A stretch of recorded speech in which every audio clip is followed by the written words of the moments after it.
Quoi de neuf chez Urban en ce mois de septembre? Plein de choses et on sent qu'il y a un petit film Joker qui va arriver. Parce que l'arrivage a été solide et massif. Regardez, il y a plein de choses qui arrivent. Le premier bouquin à ne pas rater, c'est celui-là. Oh là là là là, quelle émotion quand il est arrivé. Quand on l'a découvert, Killing Joke chez Urban Comics, édition spéciale collector, limitée à quelques milliers d'exemplaires, 3000, 2000, combien à peu près, je ne sais plus. En tout cas, ce bouquin n'a que des qualités. Pourquoi? D'abord parce que c'est un des premiers comics que j'ai lu et je l'ai lu en album, ça s'appelait Sourier en édition USA à l'époque et j'avais été fasciné par ce bouquin, donc c'est un gros souvenir pour moi. Deuxièmement parce que c'est la couverture originale et ça c'est cool. Et troisièmement parce que il y a les deux versions et quand je dis les deux versions c'est quoi? C'est les couleurs de l'époque qui étaient chatoyantes et la version moderne avec les couleurs revisitées par Brian Bolland lui-même. C'est lui qui a fait les couleurs, les nouvelles couleurs. Donc c'est-à-dire que c'est un vrai director's cut. En fait, il a toujours déclaré que les couleurs c'était les couleurs de l'époque, mais il n'était pas forcément d'accord avec ces couleurs-là. Et donc du coup, quand DC Comics lui a permis de refaire les couleurs, il les a refait tout simplement. Donc voilà, donc il a refait les couleurs et à la fin vous avez le script d'Alan Moore. Et ça c'est une super édition. C'est une édition limitée, ça va partir très vite, ça faut pas le rater. Alors, il a été offert en partie lors du Free Comic Book Day. Voici Joker l'homme qui rit version couleur et version complète surtout, avec beaucoup plus de pages puisque il y a l'histoire que vous aviez plus plein d'autres choses.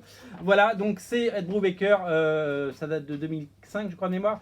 Greg Rucka scénario, Michael Lark bien entendu. Donc c'est un grand classique, ça n'avait jamais été réédité par Urban. Et comme le film sort, c'était quand même l'occasion d'avoir du Joker. Donc voilà, le Joker est disponible, l'homme qui rit, c'est incontournable.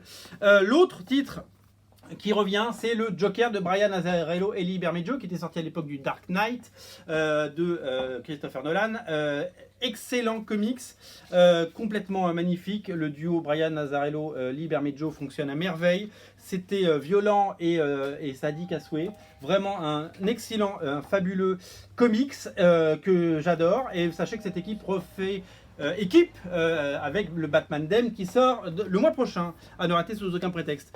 Urban profite de la sortie du film pour nous sortir un Joker Renaissance qui est une compilation des meilleures histoires de Snyder et Capullo dans l'époque New 52, donc tous les arcs avec le Joker, Un mort dans la famille, etc. Et dans une seule édition.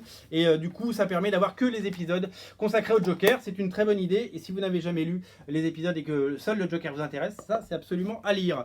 Autre merveille à ne rater sous aucun prétexte, l'édition Director's Cut, on pourrait l'appeler comme ça, à noter en tout cas, de Watchmen. Regardez la taille du bouquin. Il est carré, il est énorme. Dave Gibbons a donné plein de petits détails. Donc chaque page est reproduite en noir et blanc. Et vous avez dans la marge à chaque fois une anecdote, plus ou moins longue, avec plein de détails, parce que ça fourmille de détails et ça fourmille de clins d'œil et ça fourmille d'easter eggs là-dedans. Ça vous montre tout le génie d'Alan Moore qui avait tout écrit. Ça vous montre tout le travail de Dave Gibbons. C'est une version ultime et c'est vraiment un bouquin à ne rater sous aucun prétexte. D'autant que, paraît-il, sort sur HBO, donc sur OCS en France, une série Watchmen, et oui, Damon Lindelof, donc c'est le meilleur moment pour lire cette série. Quoi d'autre chez Urban cette semaine? Le crossover qu'on attendait tous, enfin en VF, les Maîtres de l'Univers contre les Cosmocats. Et oui, Musclor rencontre les Cosmocats dans une saga dessinée par Freddie H. Williams 2 ou 3, 2, puisque c'est lui qui avait notamment fait le crossover Tortue Ninja contre Batman. Vous connaissez ce dessinateur et la rencontre est explosive. C'est vraiment très chouette, je suis ravi que ça sorte en France.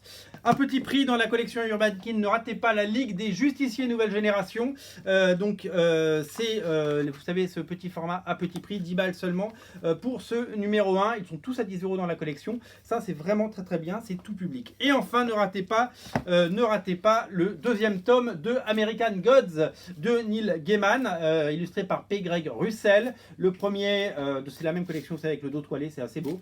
Et c'est un comics qui fait date, qui est une série également, vous le savez certainement. Et on est ravis de vous le proposer. C'est disponible sur originalcomics.fr. Craquez pour toutes ces merveilles. Si vous aimez Watchmen, il vous faut ça. Et puis si vous voulez lire du Joker, vous savez quoi lire avec évidemment un coup de cœur particulier pour Killing Joke. Salut!